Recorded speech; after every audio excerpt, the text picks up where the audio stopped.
តើបងគួរធ្វើយ៉ាងណាទើបអាចបំភ្លេចអូ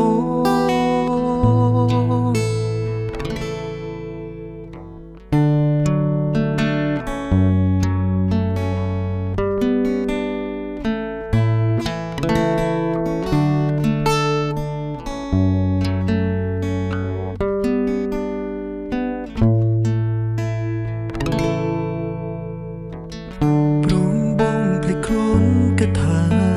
នួនមានចិត្តលើបងដែរ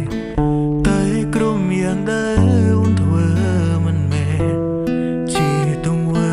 ស្នេហ៍បងងងគិនខំតែឯង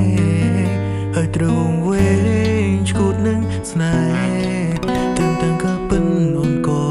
មានគេរួចទៅហើយតើបងគួរធ្វើយ៉ាងណាពេលដែលជីវ៉ាអូនក៏មានគេត្រូវសោកឬយំបន្លំចិនបងភ្លេចស្នេហ៍ទាំងដឹងថាគ្មានថ្ងៃអូនជ្រឹងបងទេព្រោះស្រស់មាសមេស្នេហ៍គេហើយបែងដងអើយមកហើយមកកាន់ចិនបំភ្លេចស្នេហ៍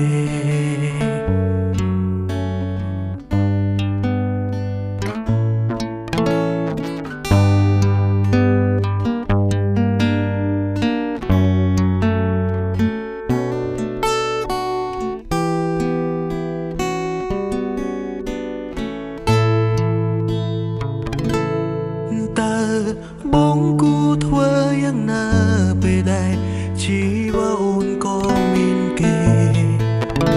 ត្រូវសោកឬយំបន្លំចិនបំភ្លេចស្នេហ៍ទាំងដឹងថាគ្មានថ្ងៃអូនជ្រឹងបងទេព្រោះស្រស់មាសមេស្នេហ៍គេហើយបែងដងអើយមកហើយមកកាន់ចិនបំភ្លេចស្នេហ៍